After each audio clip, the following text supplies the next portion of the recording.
한상원의 스포츠.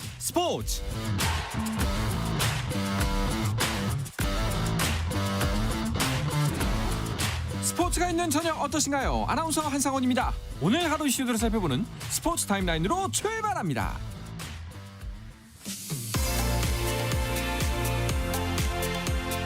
(4년) 만에 양궁 국가대표 1군에 복귀한 강채영이 광주 세계 양궁 선수권 대회 정상에 올랐습니다. 강채영은 대회 마지막 날 리커브 여자 개인전 결승에서 중국의 주징이를 7대3으로 제압하고 우승을 차지했는데요. 이로써 세계 선수권 대회에서 단체전 우승만 3차례 거둔 강채영은 처음으로 개인전 금메달을 목에 걸었습니다. 한편 준결승에서 강채영에 패배한 안사는 3위 결정전에서 인도네시아의 호이루니사를 6대4로 꺾고 동메달을 목에 걸었습니다.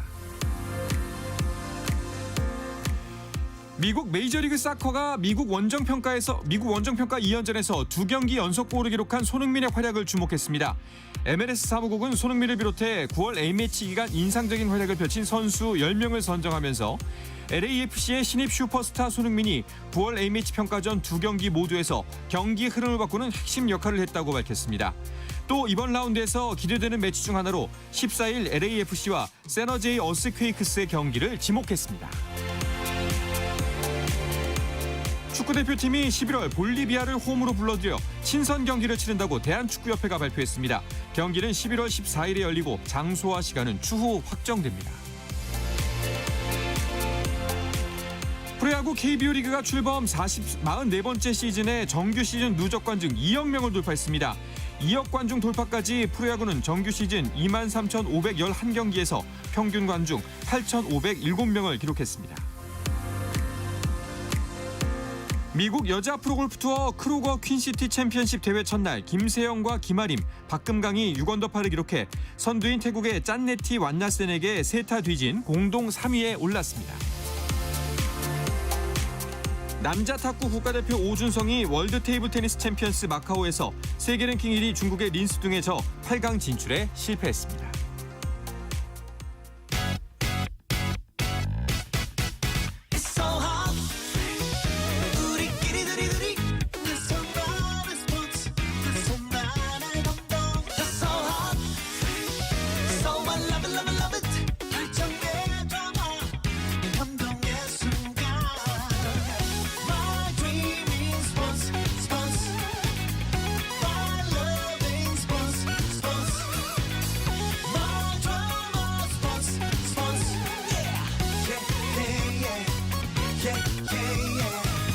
스포츠.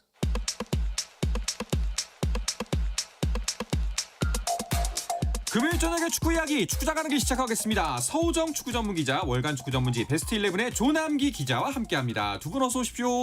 안녕하십니까? 안녕하십니까? 반갑습니다. 저희 방송에서 사실은 그 멕시코전이 있었던 수요일부터 계속해서 축구 얘기했거든요. 하지만 또 이제 축구 기자 두 분을 모셨기 때문에 축구 대표팀 이야기를 안 할 수가 없습니다. 그러니까 오늘도 이야기 좀 나눠보도록 하죠. 먼저 두 분의 총평부터 들어보도록 할게요.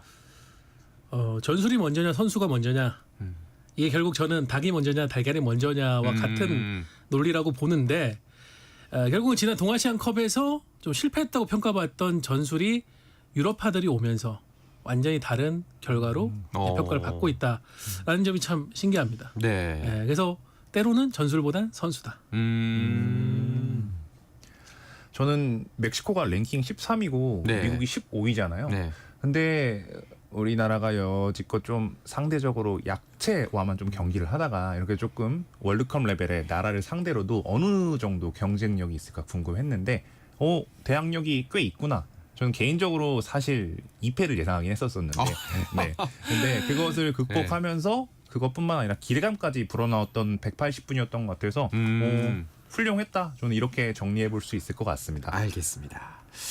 자, 이번 두 경기 사실은 전에 있었던 대표팀 경기였으면 연장선상을 볼 수 있겠지만 그래도 황명보 감독이 점검해보고 싶은 부분들이나 해보고 싶은 전술들을 그래도 많이 투영해냈다. 라고 봐도 무방할까요? 네, 이번 원정을 앞두고 홍명보 감독이 대표팀과 관련해서 좀 강조했던 키워드가 검증이었죠. 네.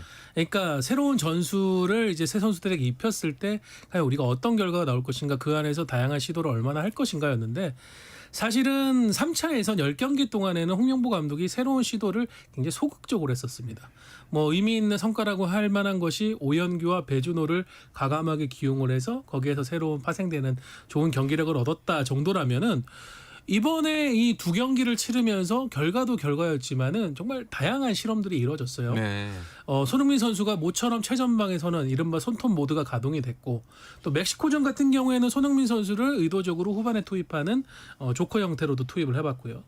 그리고 대한민국 최초의 해외 태생의 이중 국적자인 엘스 카스트로프 선수를 또 많은 시간 활용해 보면서 검증도 해봤고, 쓰리백도 이제 김민재를 중심으로 얼마나 내성을 갖출 수 있는가도 확인을 한 대목이라는 점에서 뭐 저는 송명구 감독이 굉장히 할 수 있는 다양한 실험들을 했다고 봅니다. 네. 방금 전에 말씀도 하셨지만 그 이번 평가전에서의 관전 포인트 중에 하나 옌스 카스트로프 선수였는데요. 평가는 대체적으로 긍정적인 것 같은데 두 분께서도 긍정적으로 평가하시는지 궁금하네요.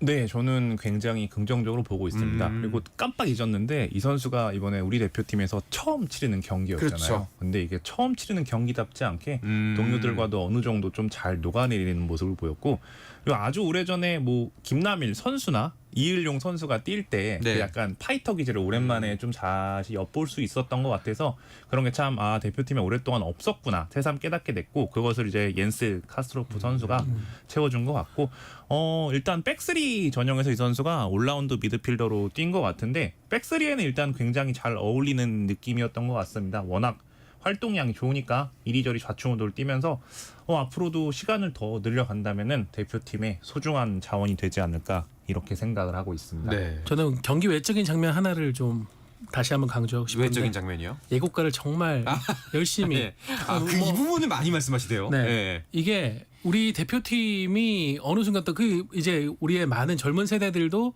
느끼는 부분이기도 하겠지만 이제 국가간이라는 게 사실은 요즘에 많이 흔들리고 있잖아요. 그럴 수 있죠. 네, 그게 국가간보다는 자신이 살고 있는 도시라든가 이런 부분을 쪽으로 많이 옮겨가고 있는데 이 에스카스트로 선수가 와가지고 자신이 대표팀에서 얼마나 뛰고 싶어 했는지에 대한 심정을 그렇게 뭐 벤치에서 또 멕시코전 선발로 나와서는 베스트 11과 함께 서가지고 이제 열심히 따라 부르는 모습을 보면서 이렇게 정말 대표팀에 와서 한국을 위해서 뛰고 싶어하는 저런 우리와는 좀 다른 외모지만 정말 그 마음을 갖고 있는 선수가 있는데 우리 선수들도 좀 이제 저런 마음을 다시 한번 되새겨봤으면 좋겠다라는 생각이 들더라고요. 그런 네. 거를 옌스 카스트로프 선수가 우리에게 일깨워 주지 않았나 싶습니다.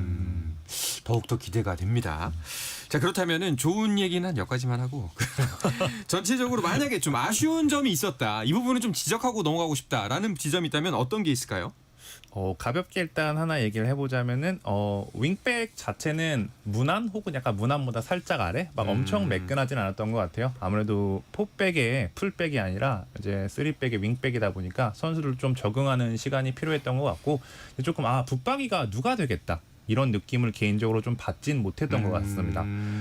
그리고 이강인 선수가 조금 다소 부상을 떠안고 이번 평가전에 임하기도 했지만 이강인 선수의 컨디션이나 그다음에 백스리 전형에서 좀 작동하는 메커니즘이 그 또한 윤활하지는 않았던 것 같고요. 네. 그리고 무엇보다도 좀 이제 이슈가 좀 되고 있는 게 중원 미드필더로 출전했던 박용우 선수가 조금 이제 뭐 패스미스나 뭐 서성거리는 움직임이 있다, 좀 이런 비판적인 시각이 있는 것 같아서 아쉬웠던 부분은 한번 이 정도로 얘기를 해볼 수 있을 것 같습니다. 네. 저는 이제 미국전하고 멕시코전 같은 게 미국전에는 전반에 우리가 굉장히 잘했고요. 후반에 좀 어려웠었고, 멕시코전 같은 경우에는 우리가 오히려 전반에 좀 어려웠고 후반에, 그러니까 사실은 경기 흐름이라는 게 그렇게 양극단으로 나눠지면 사실은 좀 큰 대회에서는 어려울 수가 있거든요. 그런 부분을 우리가 얼마나 이제 경기 중에서의 점유나 지배나 흐름을 가져가는 부분을 좀 어느 정도 일정하게 가져갈 것인가, 그런 부분을 홍명보 감독이 좀 더 앞으로 남은 A매치 소집 기간 동안에 보여줘야 되지 않나 싶습니다. 알겠습니다. 말씀하신 부분들 중에 이제 박용우 선수에 대한 이야기가 좀 돌고 있습니다. 박용우 선수를 중용하는 홍명보 감독에 대한 비판의 목소리가 높은데 이 부분은 어떻게 보시나요? 사실은 대표팀에는 항상 이런 존재가 있었던 것 같아요. 그건 그러고 샀네요, 네, 진짜. 국민적인 비판을 받는. 네. 사실은 지금 대표팀에서 너무나 듬직한 선수가 된 황인범 선수도 벤투 감독이 처음에 줄기차게 기용을 할 때 대체 왜 저 선수를 저렇게 믿고 기용하는 거냐라는 비판의 목소리들도 있었거든요. 물론 이제 박용호 선수에 대한 비판은 결이 다를 수가 있고 조남기 기자가 지적했듯이 실수라든가 집중력이 결여된 플레이들이 나오게 되니까는 그거에 대한 비판도 존재하는 것 같습니다. 근데 저는 이렇게 접근하고 싶어요. 예전에 박용호 선수의 위상이었다고 하면은 미국전부터 선발이었을 겁니다. 근데 미국전에 홍명보 감독이 다른 조합을 먼저 꺼냈거든요. 그리고 이제 멕시코전 때는 박용호 선수를 긴 시간 이제 출전시키면서 이제 풀타임을 맡겼는데 결국은 이제 전술이 바뀌고 포메이션이 바뀌고 그 와중에서 박용호 선수의 위상은 저는 지난 3차에서는 10경기 때하고 좀 달라졌다라고 보여지고요.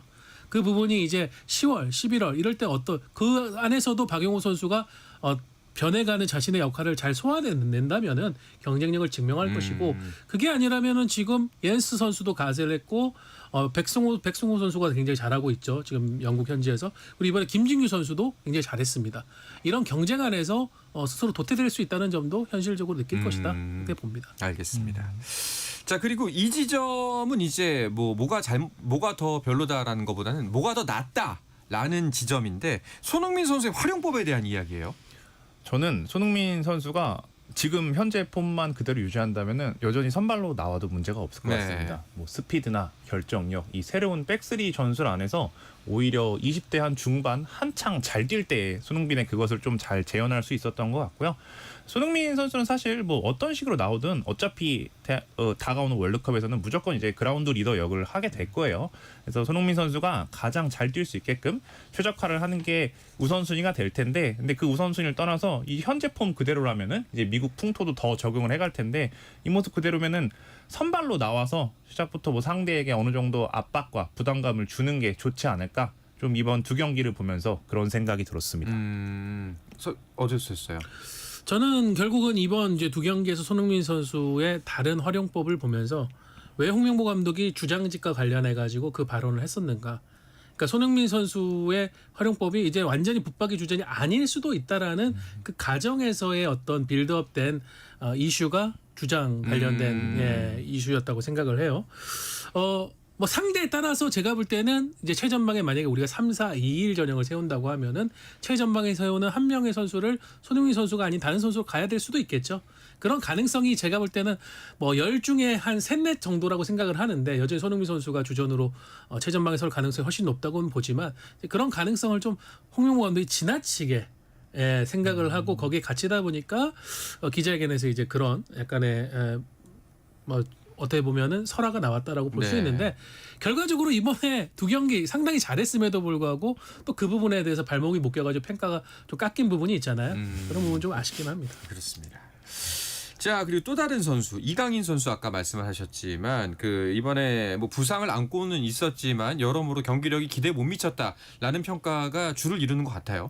네, 이강인 선수는 이번에 조금 주목을 받기는 좀 어려웠던 경기력이었던 것 같습니다. 일단 첫 경기부터 좀 컨디션이 온전치가 못했고 무엇보다도 뭐 손흥민 선수가 새로운 포지션에서 새 옷을 입고 멋진 활약을 보여줬고 그다음에 옌스 같은 또 뉴페이스가 등장을 해서 새 기류도 불어 넣어줬는데 이강인 선수는 사실 워낙 높은 기대감을 받는 선수라 또 그 이상의 것을 보여줬어야 했는데 이번에는 오히려 볼을 뺏기는 장면이 너무 많았고 그리고 특유의 패스 정확도도 잘 선보이지 못했던 것 같고 그리고 세트피스 찬스에서 본인도 좀 부담감이 있었었는지 좀 킥을 허공에 한번 날리는 장면도 있었고요. 좀 그게 이강인 선수의 심리 상태를 잘 드러냈던 것 같은데 일단 만약에 대표팀이 백스리를 정말 플랜 A로 삼아서 간다면은 이강인 선수도 이 바뀐 새로운 메커니즘 안에서 적응하는 시간이 조금 필요할 수도 있지 않을까 저는 이렇게 한번 생각을 해봤습니다. 네, 방금 말씀하신 그 백스리 그리고 혹은 쓰리백에 대한 이야기가 많이 나오고 있습니다. 그 이제 사실 본 게임은 월드컵이잖아요. 이번에 있을 경기들 그리고 이제 10월 11일은 다 평가전이고 월드컵에서도 이대로 가겠다는 의중일까요? 일단은 피파 랭킹 10위권에 있는 상대적인 강호들을 상대로도 우리 수비가 나쁘지 않았고 거기에서 이제 기반하는 전반적인 경기력이 나쁘지 않았기 때문에 저는 홍명보 감독이 이번 9월 두 경기를 통해 가지고 이제는 3백에 기반한 이 전술을 플랜 A로 가져가야 되겠다는 동력이 굉장히 커졌을 거라고 봅니다. 그런데 이제 3백이라는 게 최근에 현대에 와가지고는 뭐 이것도 상당히 공격적인 방식의 전술로 가고는 있어요. 근데 특징이 뭐냐고 하면은 각 영역에 있는 선수들에게 굉장히 많은 역할이 요구가 됩니다. 그러니까 다재다능한 선수가 많으면은 이 전술을 쓰는데 상당히 용이하거든요. 네. 지금 우리 대표팀의 선수들을 보면은 그게 또 얼추 또 맞는 것 같아요. 그래서 이런 부분에서 홍명보 감독이 실험을 했는데 제가 볼 때는 그 실험이 예상보다도 훨씬 더 성공을 거뒀기 때문에 저는 홍명보 감독이 좀 조심스럽게 플랜 A로 가는 거에 대해서는 조심스러운 입장이었지만은 이미 흐름 자체는 3백 기반한 축구가 우리 대표팀의 새로운 플랜 A로 자리를 잡을 것 같다는 생각입니다. 아니 근데 총평에서 말씀하셨던 것처럼 사실상 이제 유럽파 선수들이 그 빈자리를 메워줬기 때문에 3백이 좀 더 원활하게 가동될 수가 있었다라는 평가를 주셨잖아요. 근데 이게 그것이 안 될 경우도 저희가 한번 상상을 해봐야 되잖아요. 네, 저는 그 서우정 기자가 아까 방송 서두에 얘기했던 대로 예. 결국 이게 전술보다는 선수의 중요성이 더 부각이 될 수도 있다고 생각을 합니다. 그리고 저는 이 백스리가 올바르게 잘 작동을 할 수 있었던 원동력은 단순하게 말했을 때 김민재 선수가 있었기 때문이라고 봐요. 그 백스리 중앙에 김민재 선수가 위치하면서 이제 새어나가는 볼들을 전부 다 주워 담고 리커버리를 잘 해내면서 그 다음으로 이제 빌드업으로 이어지고 우리나라가 어떤 공격이 가능해졌는데 만약에 월드컵에 갔는데 김민재 선수가 부상이다. 네. 그러면은 그때도 우리가 과연 백스리를 유지할 것인가 그런 고민은 좀 필요할 것 같고 때문에 백스리의 가능성도 확인한 건 좋지만 앞으로도 백포에 대한 실험도 혹은 단련도 계속되어야 할 거라고 저는 생각을 하고 있습니다. 그렇네요.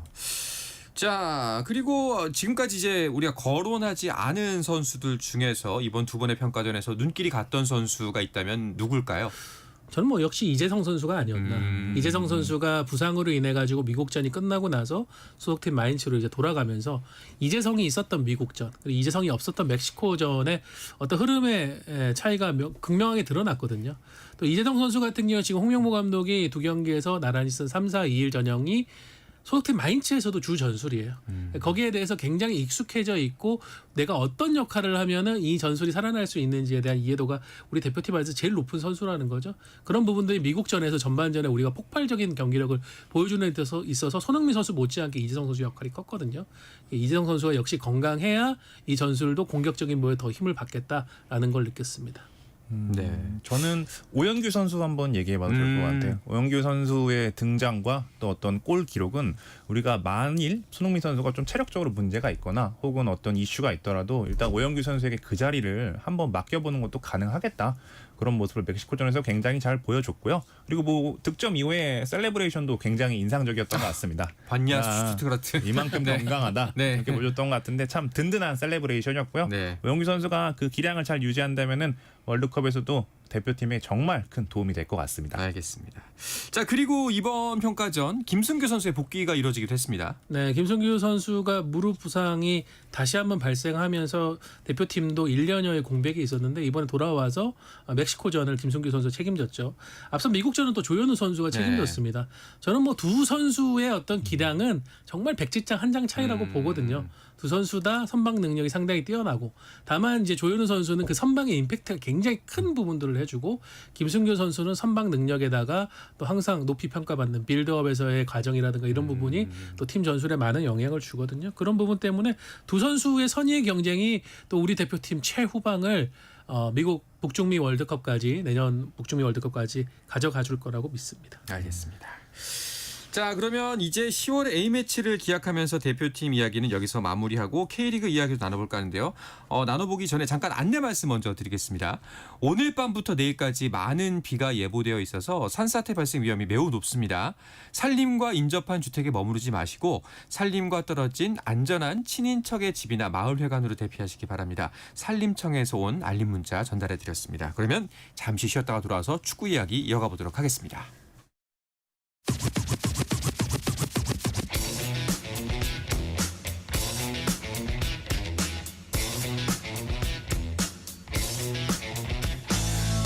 짜릿함이 살아있는 시간 한상원의 스포츠 축구 이야기를 이어가기 전에 잠시 프로야구 경기 상황 정리해드립니다. 오늘 비 때문에 두 경기가 취소돼서 한 경기만 예정대로 열리고 있습니다. 자, 한화가 2연승을 달리면서 선두 경쟁의 불씨를 살린 가운데 키움의 경기가 관심을 모았지만 오늘 대전 경기는 비로 인해서 취소가 됐습니다. 이 경기는 예비일인 15일로 재편성된 가운데 내일 경기는 한화와 키움 모두 선발 변경 없이 코디 폰세와 하영민의 출격을 예고했습니다. 자, 그리고 선두 LG와 NC의 잠실 경기도 비 때문에 취소가 됐고 그래서 두산 대 기아의 광주 경기만 열리고 있는데요. 아직까지는 가을 야구를 포기할 수 없는 기아, 두산전을 통해서 분위기를 끌어올릴 수 있을까요? 조금 전까지만 해도 두산이 4대2로 경기를 이끌어가고 있었습니다. 하지만 7회 말에 기아가 추가 득점을 성공을 하면서 4대3 한 점 차로 바짝 추격하고 있습니다. 자, 금요일 저녁의 축구 이야기 축구장 가는 길 이어가도록 하겠습니다. 월간 축구 전문지 베스트 11의 조남기 기자, 서우정 축구 전문 기자와 함께하고 있습니다. K리그1은 A매치 기간 동안 휴식을 가졌습니다. 네, 뭐 몇몇 팀들은 이제 휴식기를 맞아서 이제 뭐 근거지에서 적당히 이제 컨디션 조절을 하고 회복에 집중하는 좀 시간을 보냈는데 뭐 울산이나 대전이나 수원FC 같이 조금 뭔가 해야 할 일이 뚜렷한 팀들은 네. 조금 이제 전지훈련까지 떠나서 담금질하는 좀 시간을 보내기도 했습니다. 네. 반면에 K리그2는 경기 일정을 이어갔죠. 네, 가장 놀라운 결과는 부산과 수원의 맞대결이었는데요. 수원이 또 퇴장자가 발생하면서 11대 10의 경기로 어려운 상황을 이어갔고 결국은 부산에게 0대 1로 패했습니다. 최근 리그 4경기에서 2무 2패 승리가 없는 상황이고요. 부천은 홈에서 선두 인천에 1대 0으로 제압하면서 이제 2위 수원을 승점 4점 차로 바짝 추격하게 됐습니다. 또 천안은 원정에서 김포를 3대 0으로 완파를 했고요. 수원 삼성 얘기를 조금 해드리면은 아까 이제 퇴장이 계속 팀의 발목을 잡고 있다고 했는데 지금 2경기 연속 수비수가 퇴장이 나왔고 시즌 전체로 보면은 현재 K리그2에서 가장 많은 퇴장자가 발생을 했습니다. 그렇게 되면서 어려운 경기 운영을 자초하게 됐고 공수 밸런스가 무너지는 상황을 맞으면서 지금은 2위 수성도 장담할 수 없는 네. 그런 상황이 됐고요. 또 하나 안타까운 소식이 있었는데 경남FC 올 시즌 이제 지휘봉을 잡은 이을용 감독이 성적 부진으로 10개월 만에 자진 사임했습니다. 네. 자, 1년도 안 돼서 이일용 감독이 자진 사임을 했는데 이흥실 대표가 새롭게 부임을 했습니다. 뭐 좀 달라질까요? 일단 아무래도 축구인 대표가 부임을 했으니까 어느 정도 좀 기대감은 생겨날 거라고 생각을 합니다. 그리고 사실 경남은 이제 계속해서 좀 바닥에 머물고 있었기 때문에 더 떨어질 기대감이 없는 것도 사실이고요. 때문에 이제 이흥실 대표가 이제 새로운 감독 선임부터 그리고 다음 시즌을 대비한 선수 영입까지 어떤 식으로 이제 기획을 하느냐가 관건이 될 것 같은데 단번에 재건하기 힘들 겁니다. 경남FC는 조금 이제 피로나 좀 실패가 누적이 된 상황이라서 네. 그것을 남은 시즌 동안 해결해야 될 과제가 될 것이고 그리고 새 시즌을 대비하는 과정에서 이영실 대표가 정말 발로 많이 뛰어야 할 것 같다는 그런 좀 생각이 드네요. 알겠습니다. 자, 그러면 휴식기를 마치고 돌아온 K리그1 경기 일정이 궁금한데요. 그 전에 먼저 현재 순위표를 살펴본 후에 경기 대진표를 살펴보면은 관전 포인트가 더 잘 보일 것 같습니다. 서우정 기자가 현재 K리그1 순위를 정리해 주시죠. 네, K리그1 1위 전북의 독주 이제 많은 분들이 아실 거고요. 승점 63점으로 2위 김천에 무려 17점 차로 앞서 있습니다. 지금 흐름이라고 하면은 파이널 라운드 돌입 전에도 우승 확정을 할 수 있는 기세입니다. 그리고 2위 경쟁도 치열한데요. 2위 김천, 3위 대전, 4위 포항이 불과 승점 2점 안에서 경쟁을 펼치고 있습니다. 그리고 5위 서울이 승점 40점이고요. 6위 광주 승점 38점, 7위 강원도 승점 38점입니다. 문제는 지난 시즌까지 K리그에서 3년 연속 우승을 일궈낸 울산인데 지금 승점 34점으로 8위예요. 11위 제주와 불과 승점 3점밖에 차이가 나지 않습니다. 네. 사실상 잠재적인 강등권에 묶여 있다라고 볼 수 있는 상황인데 그래서 신태용 감독이 이번 휴식기 동안에 더욱 팀을 강하게 밀어붙인 것 같고요. 12위 대구는 지난 A매치 휴식기 직전 수원FC를 잡았음에도 불구하고 11위 제주와 12점 차인 승점 19점입니다. 네.